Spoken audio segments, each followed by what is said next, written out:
Hello and welcome to the last episode of Series 1 of our Brain Injury Group podcast, Growing Minds. In this series, we have been sharing information, guidance and advice to parents, carers and professionals who support children and young people after brain injury. Thanks as always to our sponsors, Abilities Enabled. Today, I'm joined by Heledd Wyn of Rothley Law to talk about transition to adulthood. Hi Heledd. Hi, thanks for having me. No problem, it's great to have you. It'd be great, I think, if you just could introduce yourself and tell us a little bit about what it is that you do in your role. Absolutely, no problem at all. So I'm a solicitor and I do all sorts of things in the sort of that weird and murky world of care, capacity, mental capacity, long-term care, and how do you plan for it and what happens when there's a crisis? Yes, fantastic. And I know this topic will be really well received by a lot of the parents and carers who we work with, because we know in our coffee mornings that we run, transition to adulthood specifically is a huge part of things that they're worrying about as their children get a little bit older, as they start reaching 15, 16 and they start thinking about what's going to be next. So we've got the education piece in terms of transition and EHCPs, and obviously lots going on with that at the minute. But this really is about the other things that people need to plan for, isn't it? As their child gets older, as they start moving from a child, young person to being classed legally as an adult, and what protections might be in place and what the parents need to think about to make sure that that child remains supported in the right way as they become an adult. I think that's absolutely right. I think you made a really important point there that I think we need to probably to start with, is that there is a difference between a child and an adult. And that is something that can be quite difficult, I think, because you're always, as a parent, you've always got a child. But legally, a child is somebody under 18, and as soon as they hit 18, they are an adult. And from a legal perspective, there is a clear line at that point. And the reason you need to know about this is because the law changes. So you're not sort of in that sort of, what you do as a child, what are your rights as a parent. Just because your child turns 18, they might not have capacity, or they might have limited capacity, or they might struggle with all sorts of things. But in the eyes of the law, they are still an adult, but they might be now an adult lacking capacity. So we shift. I think there's a shift, isn't there, from I'm a parent and I'm doing loads of stuff and I can make decisions, to hang on, what happened? And I think that can be quite hard. Yeah, and I definitely echo that from some of the conversations I've had with our parents. And as a parent myself, yes, I can't imagine a point in time when I don't want to support my son with his decisions. But I think for our parents supporting their young people who have a brain injury, whether that's been acquired throughout their lifetime or as a result of something that happened at birth or any other reason for that, they've fought really hard for those children and they've been making really tough decisions along the way. And I think that issue of capacity is massive, isn't it? And that ability to continue to support your young person with those decisions. So I think it's a great place to start, and it's often misunderstood. So golden question, which I think probably is a little bit mean of me to pass over to you, is for those of our parents and carers that don't have much understanding of the legal definition of capacity and what that means legally, as they try and continue to support their young people who are now adults. What does that mean, and what considerations do the family need to take? So it's a huge topic, so I'll try and sort of break it down to first principles, and then where do we go with it? So I think it's probably a bit of history, really, that historically, and this is still pre-2005, this is going to be important when I explain in a minute, that there's always been a sort of a notion that people might not be able to cope with them issues. They might have injuries or illnesses or impairments or impediments to why they can't be independent individuals. And there's some terrible language around this if you go way back when. I mean, we're talking things like we're talking things like, imbeciles and lunatics, so it's like, it's really terrible. But we're going back to like the Magna Carta, we're going back to the 1200s. So the law on this point has actually been pretty good at sort of recognising that there are people who aren't going to be independent, or they've had an injury or an illness that means that something's happened to affect that. And the starting point generally, though, is that everybody has capacity, and it's only when it becomes clear that there's a problem that the law sort of steps in. And so I mentioned 2005 because the framework we're working in at the moment is the Mental Capacity Act 2005, which is a lovely bit of legislation. It's where I get a bit nerdy as a lawyer and go, it's really nice.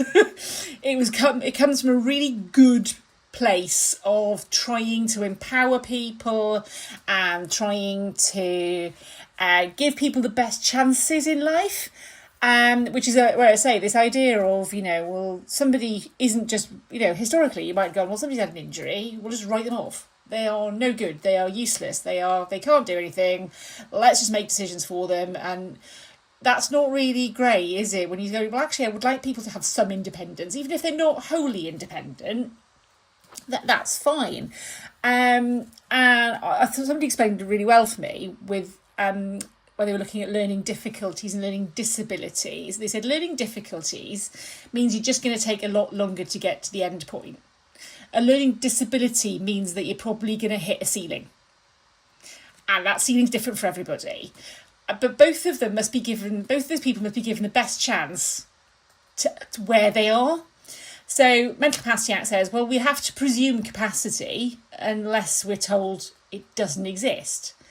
When we've then worked out that they haven't got capacity to do X, Y and Z, what can we do to support them to help make that decision? So we can't help them make the decision. What do we do then that takes into account wishes and feelings? What do we do that takes into account maybe best interests? And these are all nice, lovely, supportive words. And as I said, the Mental Capacity Act comes at this from a really good background of trying to give people with disabilities and learning difficulties and all these things, or impairments or impediments or whatever you want to call them, the best chance in life. So there's not a cliff edge where you're just written off. And I think that's important. I think that is really important for everybody to go, do you know what, I just because I don't do something that, somebody doesn't agree with, I should be allowed to do it. And that's the other thing. We're allowed to make unwise decisions if we have capacity, which can be really frustrating for people. And I'm sure as 18-year-olds we made some decisions that our parents would have very much liked to stop us from making. But the principle is, and the legal principle is that, if there's a reason to consider that you've got somebody who might have an impediment, and a brain injury is an obvious, we know there's something's happened that has an effect. That affect's different for everybody. How they present is different. And of course, the world you're in as a parent is going, I know my child incredibly well, because I know my child incredibly well, and I know what they're trying to say, and I know what they're trying to do. But then there's possibly a risk of going, well, I wouldn't do that because I'm much older now, and I'm now a responsible adult. Whereas having a child who becomes 18, you kind of go, well, actually, because the law says they're adults and they're independent, they must kind of be given the chances to make mistakes, and they must be allowed the option to get it wrong. But there's ways of doing it. So I think, the understanding of the Mental Capacity Act and how it applies is really important. Not to be restrictive. It's not to restrict people, it's not to prevent people, and it's to try and give people the best life, and both sides. Because I think, as a parent, you're going to go, I want the very best for my child, and my mother knows best. My mother still says this to me. And I'm like, I'm an adult. I'm very much, I know. She's like, I don't care. You're still my child. And I was like, yeah, I'm telling you. So even now I get this from my mother. But at the same time, I can sit there and go, yeah, I'm going to ignore you because I can. And nobody's going to stop me. And I think that's right. I think that is the right place to allow people to be making those mistakes and making those decisions. And we must help them to make those decisions in a safe way as possible, whilst at the same time accepting, as you say, You know, I'm trying to think some things I did at 18 I certainly wouldn't do now. But I learned by those mistakes, or I learned by those experiences. So it's a good piece of legislation. It comes from a good place, but it can be very complicated, I think, is perhaps what I'd say.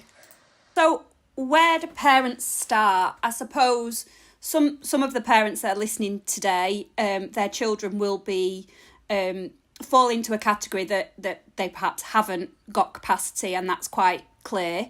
And there will be other parents and carers who are perhaps listening today who their children, perhaps it's not quite as clear cut as to whether that child, when they become an adult, has the capacity to make the decisions that become important as an adult.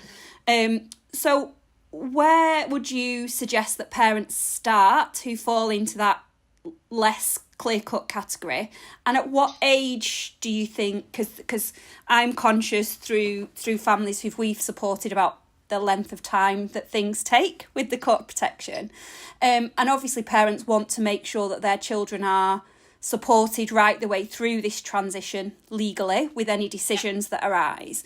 So where should parents start, and at what age should they start thinking about what's next for their young person? So I think as soon as you can start getting an indication from your young person whether they've got an opinion on something, toddlers will have an opinion on what they want to do and not do, won't they? So, by the time you get to sort of, teenagers, actually, you could probably, understand that they've got opinions or likes and dislikes and wishes and feelings.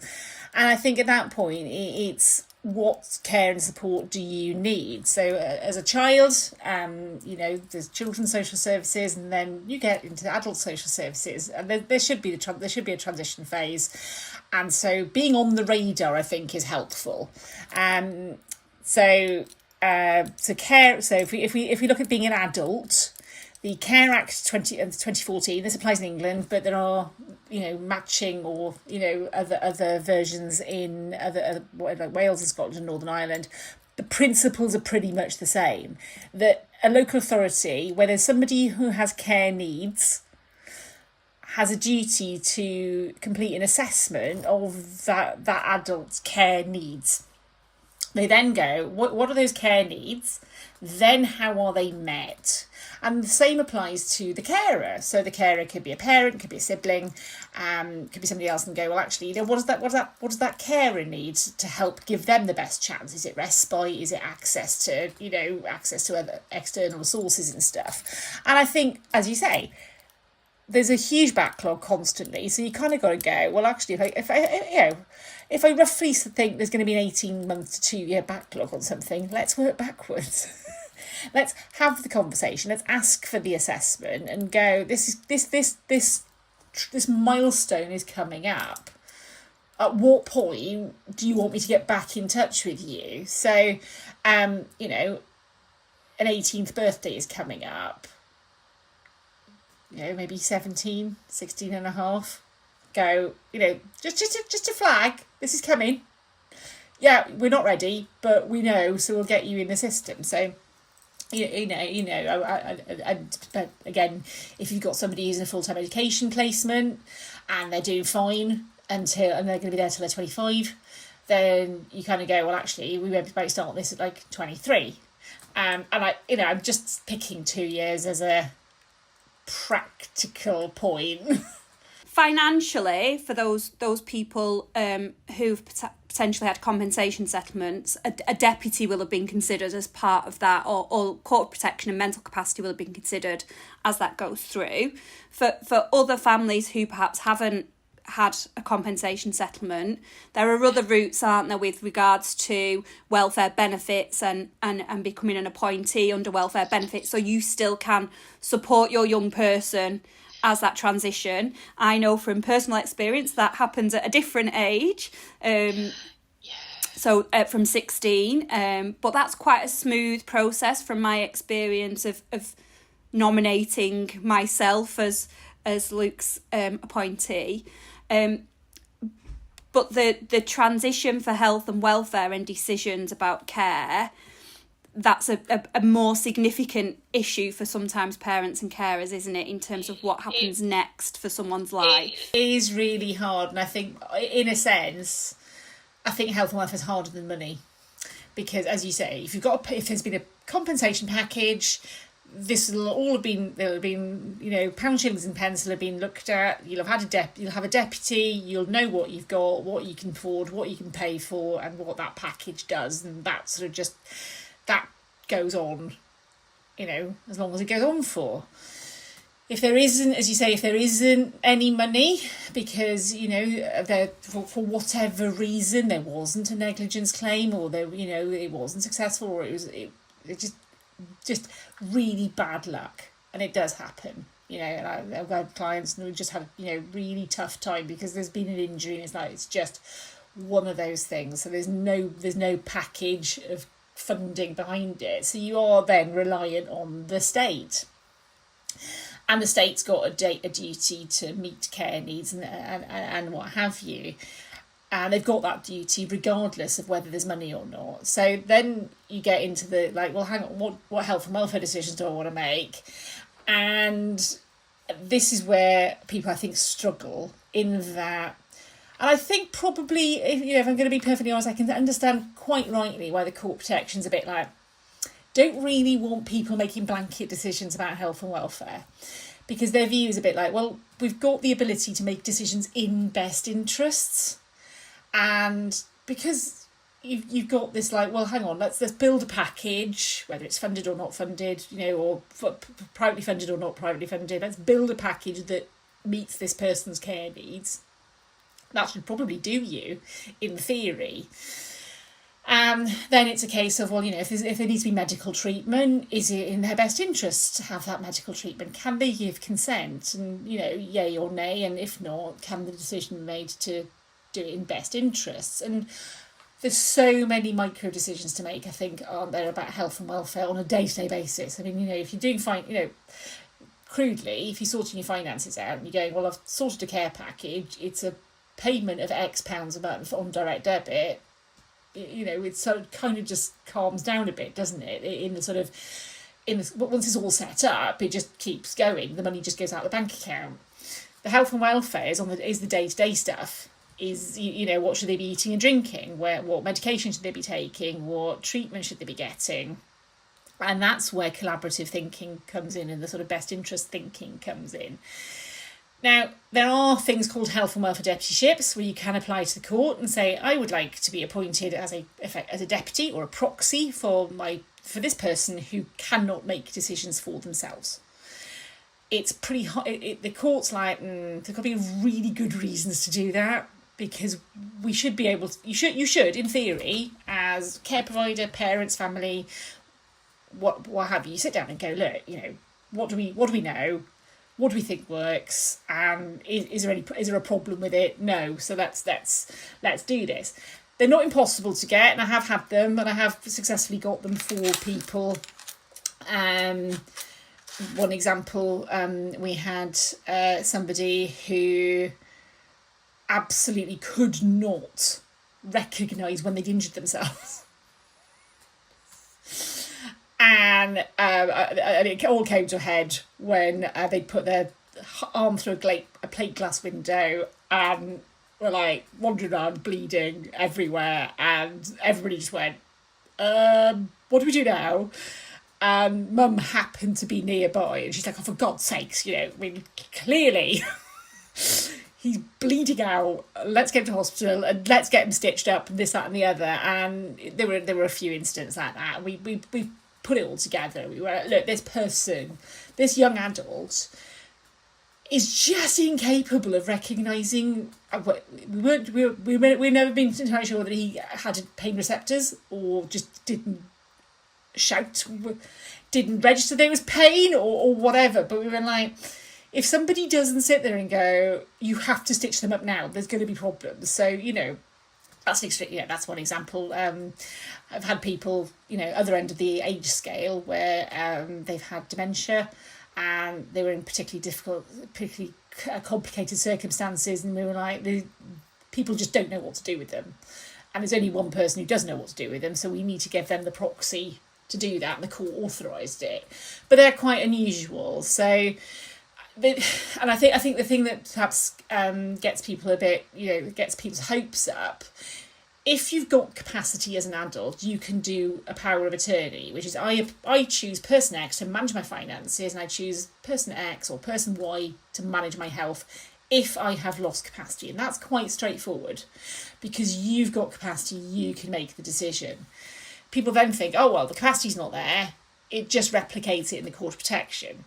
So, getting a deputyship order for finance is one of these things that the court's like, well, actually, yeah, because otherwise you can't sign contracts, you can't manage bank accounts, you can't do this. So we understand that there's already a relatively neat pattern. The health and welfare one is much harder to get. So, there has to be sort of really good reasons to do it. Yeah.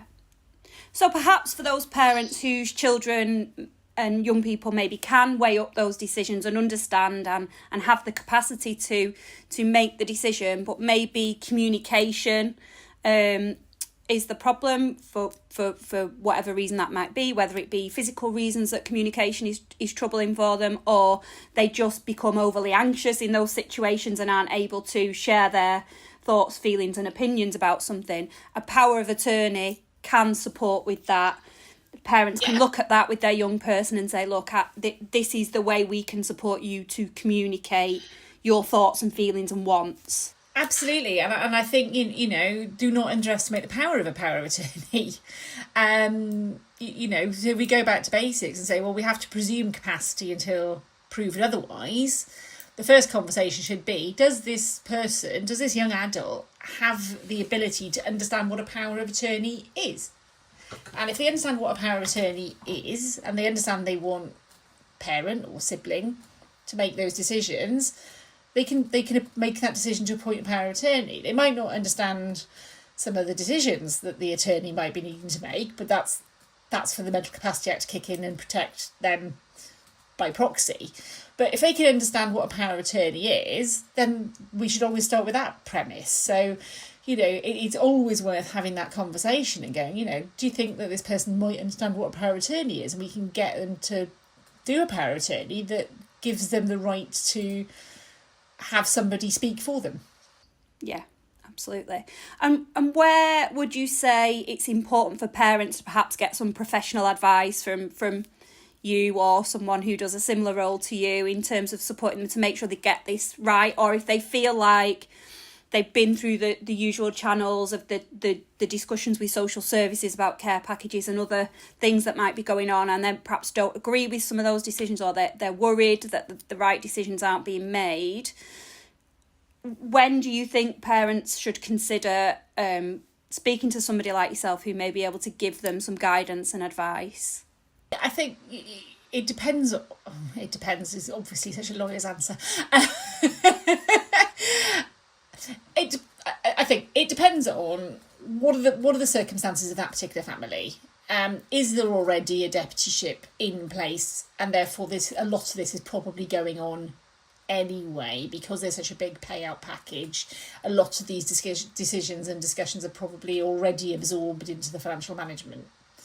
So to an extent, that's probably covered, but you're always entitled to a second opinion. Why not? And the deputy might go, a bit outside my remit, I'm not sure, let's get a second opinion. It might be you've never had to deal with professionals because, you've managed. You've just managed all along. You're like, well, I've got a child, and I had a client once, and it's always stuck with me. And she went, I went to hospital to have a baby, and I came out with a baby. There just happened to be a baby with a brain injury. And still my child. So I just did what being a mother was, and I just did, and I was like, yeah, but you've got a slightly different lens to look through, and there are some complexities with this one. But that stuck with me, and I was like, well, yes, because she came to me quite late in the day, and definitely in some young adult space, and I said, there's things we can do now that you couldn't do, and you're getting older, you need more assistance. Let's pull the levers to see what help we can get, and what conversations should we be having with the local authority, with the independent care board. with other people, you know, what is available to you. If we don't, you don't know. And if we don't start, nobody's going to come volunteering, I think.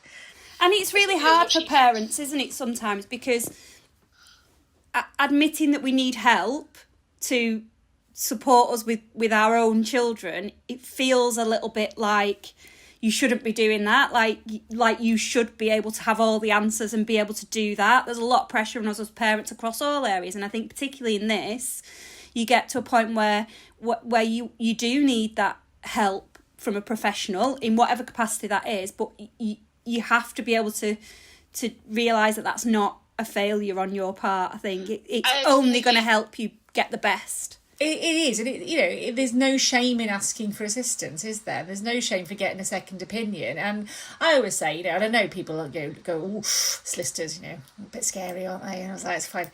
But I sit there and go, well, you know, I'm here to help you, I'm here to support you, and I'm here to tell you what's available to you, and I'm here to give you a second opinion.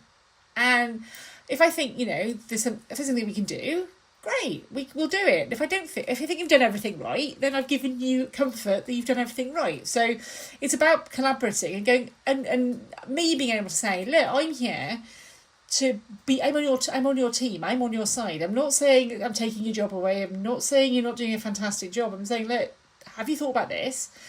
Yes, well done. No, great. Well, I've told you something you didn't know about. This might just give you a little bit of help and support that you weren't aware of. So I think, you know, it's going to be different for everybody. But, you know, you'd be surprised sometimes how effective a solicitor's letter is to get people to pay attention to things. I did one recently, and where we had a long conversation with clients, and I said, look, you're doing an absolutely sterling job. Let's just pull all that together. Let me write it in a certain way. I got them to look at it and they go, yep, no, I think you've absolutely captured everything we want to do. We sent it within 24 hours, we had a response, which they'd been fighting for a year. And I went, there you go. Funny that. It's frustrating, but, you know, it's helpful to know that sometimes that is the tipping point that can get the responses. So, yeah, I think it's really useful for parents to know that sometimes it is a little bit easier to sort of get over that last hurdle if you've got a little bit of support. Sometimes we know what levers to pull, because we're not. The other thing is, we're not in it all the time. We've got the ability to have that step back, and we can ask difficult questions. I say, you know, I'm always, you know, in any sort of discussion I'm having with any sort of family, I go, look, I can be a lightning rod. I'm going to ask you awkward questions. I'm going to ask you things that might challenge you, because you need to then go, yes, I want to do that anyway, or I'm going to go, I don't think you should. But we have a dialogue. We're about that point going, I will raise things, and particularly when you've got a few family members together, they've got differences of opinion, and this happens more often than you think. And I'll sit there and go, well, okay, I don't mind, you can fight out amongst yourselves, but I'm going to tell you, I think this is the way through. And that can be quite helpful. It can sometimes start conversations that have been really hard to have at home by me going, have you thought about this? You know, you can say no. Or you can say yes, and I've ignored it, but that's fine. But sometimes that dialogue can be really helpful. Yeah, absolutely. And what about the other end? So what about those parents that are worried about the plans they need to put in place for themselves if they're not here anymore, or you know, and there might not be a need to think about the financial implications for the child that's turning 18, but there might be financial implications should that child inherit the entirety of their parents' estate. Yeah. So what are the things that parents should be making sure are thought about in that process? So this can be a really hard one when you're looking after anybody that you're not expecting to outlive. So, you know, normal course events, we go, look, in the normal course events, children outlive parents, and, you know, that's fine. It's a different scenario when you've got a young adult who's got lifelong limiting conditions, because chances are, you know, parents will go first, which is the natural course of events, but it leaves a hole. And it's as you say, it's not just financial, it's what packaging and structure goes around that. So a really good example of that is, you've got parents who've, they've got their own property, they've got their own savings, they've got their own investments, they've got pensions, they've got all these things they've built up during their life, their career. And then they go, okay, well, I'll just leave it to my child who's got, a disability. And if that child with a disability is on benefits, that means those benefits can be taken away. And therefore the child, not only do you sort of not have the benefits, which is fine, because in theory, the reason the benefits are taken away is because it's been replaced by cold hard cash, but it takes away a lot of the passporting. It takes away lots of the sort of accessibility to, well, they're already on the radar. So they sort of fall off. It's a bit like a conveyor belt. If you're in the system, then you're on benefits and you're on social services radar, and it sort of just keeps pottering along. Might not be ideal, but you're there. If you're off that, if you suddenly fall off the edge of that, you might find that the benefit system changes, or the thresholds for which benefits are payable changes, and you're basically back to the beginning. I'm going to make some metaphors now. It's a bit like snakes and ladders. So if you've got a child who's going to be on benefits, you don't really want to do anything to interfere with that. So what you need to do as a parent or a grandparent, you don't leave them money directly.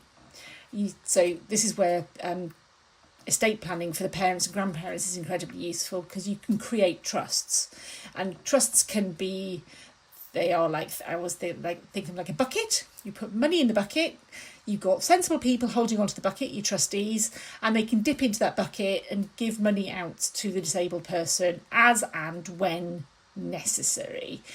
And rather than it going to the disabled person themselves, which could affect their benefits, that trust funds can pay things third party. So it's like, I just want to go to Disneyland. So the trust pays the travel agent directly. And person gets to go to Disneyland, doesn't lose the benefits, and the travel agent gets paid. Everybody's happy. So it's an incredibly useful technique. So trust fund babies, we hear about this in the press. It's not just for people who are wealthy. It's not for people. It is for protecting people who are vulnerable. Wherever you are on that scale, that vulnerability piece is really important to consider that. So, and the number of times I've seen people have gone, well, my grandma's left child a load of money and been on benefits, and I go, well, it's done now, can't undo it, because of the work. DWP are not terribly pleased if you do that. You've got to declare it. Yeah, absolutely. And I think it's about having those hard discussions, isn't it? Not just as parents, but with your parents as well. If you think that there's going to be, or any other family member, the wider family, there may be aunties and uncles that are considering, including your child in their will, and it is a bit of a taboo subject. Not for you, I guess you talk about it quite a lot.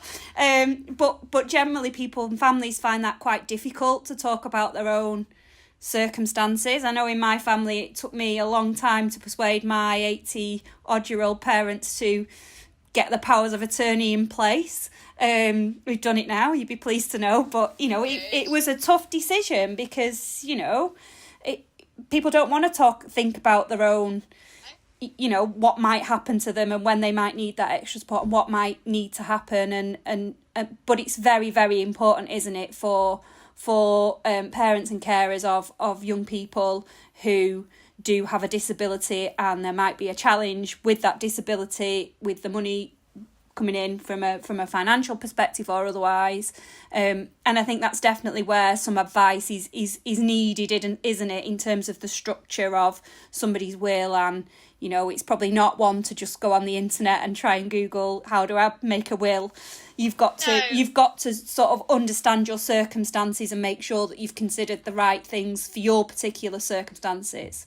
Absolutely, and I say that is where we will add value, because we will sit there and go, look, this isn't just something straightforward. This is a living, breathing thing that is designed that has laws and all sorts behind it, and there's all sorts of implications behind it. So you need to be fully up to speed with what it does, how it works, who's going to manage it, what, all that sort of stuff. So, getting that advice is really helpful early doors, and, talking to people who understand, as you say, all the generational stuff, because, nobody's in isolation. If you've got a child or a young adult with, injury or disability, they've probably got parents, they might have siblings, they've probably got grandparents, aunties and uncles, and as you say, people who want to help, who want to make things right. And you can have your cake and eat it, but it's not just, an off-the-shelf sort of package, because, everybody's different, every family's different, and every person with a brain injury, every person with a disability is a person with a brain injury or a disability. They're not to be lumped into one bucket. Yes, absolutely.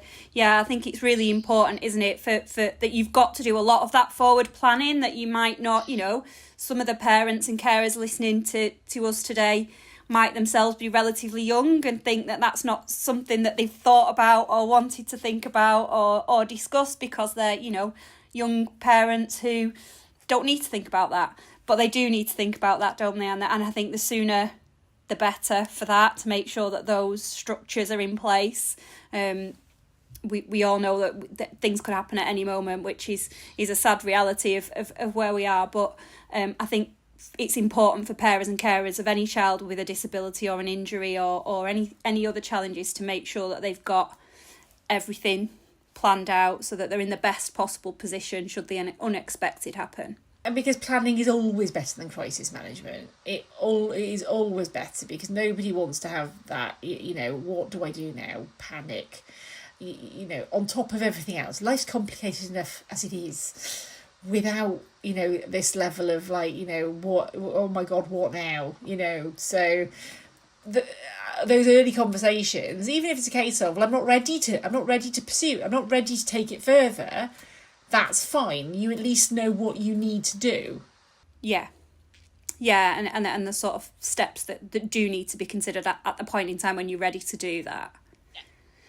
Is there anything else you think that parents and carers should be thinking about, or young people, if we've got any young people listening who themselves are about to legally become an adult, they're fast approaching their 18th birthday. Are there any other things that you think would be good for people to be thinking about or considering or keeping in mind as this sort of milestone progresses?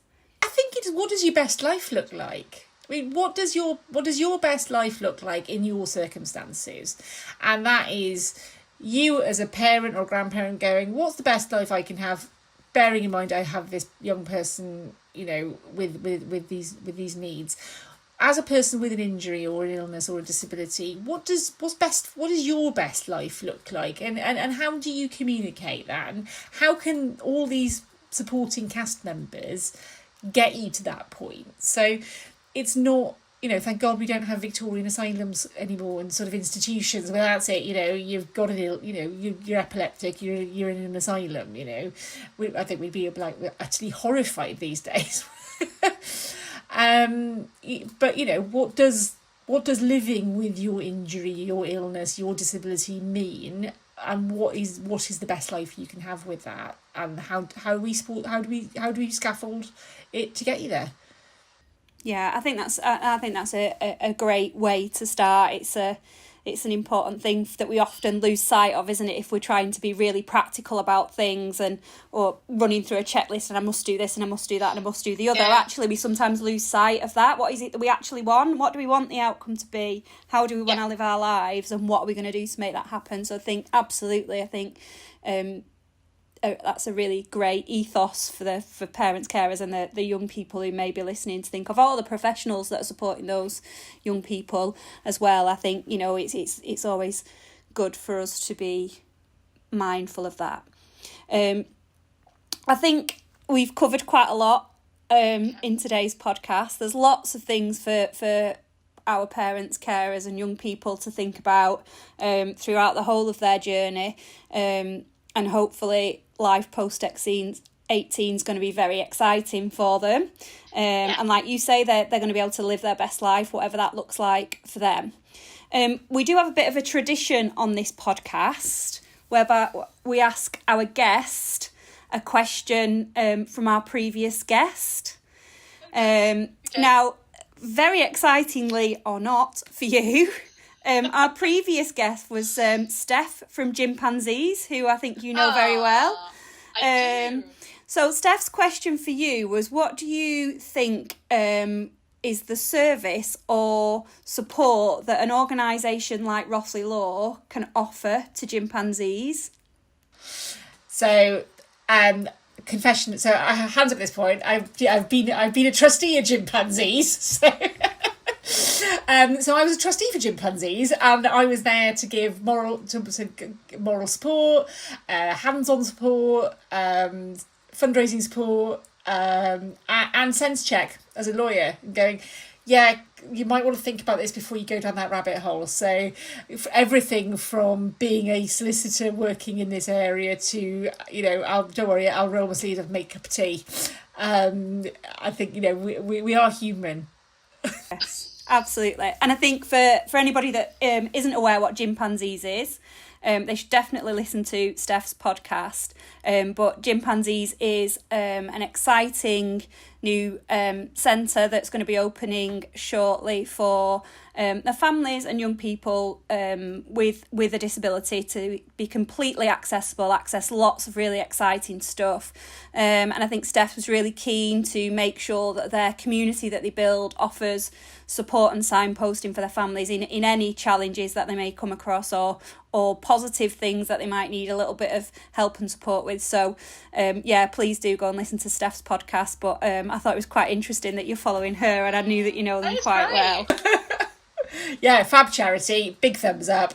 Steph is amazing. They're doing an amazing job, and I am so excited to see this centre open later this year. So please do go listen and give them some support. Yeah, fantastic. This is the last of our Children and Young Person series, so we haven't got a guest yet for you to ask your question to. But it'd be great if you could leave us a question for the next series of Children and Young People, which will come after our adult series, which will be out in a few weeks. Yeah, send us a question, we'll get that ready, and we'll ask that of the next series. But I think, thanks so much for joining me today, Heledd. It's been lovely chatting to you.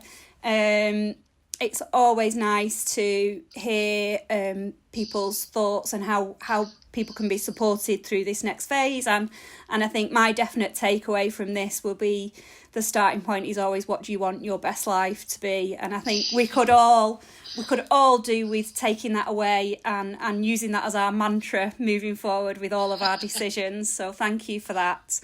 You're very welcome. Yeah, so thanks again. Just a final thank you to our sponsors, Abilities Enable, who help produce the podcast. If without them, we wouldn't be able to do these as regularly as we do. If you want to get in touch with the Brain Injury Group, or you want us to share any questions with Heledd, please email us at enquiries@braininjurygroup.co.uk. As I said, this is the last of our Children and Young People Series 1. We will be returning shortly with our adult series. So that's help, support and guidance for adults living with a brain injury or anyone who's supporting them. And keep an eye out for that in the next couple of weeks. But thanks so much, Helen. It's great to have you on.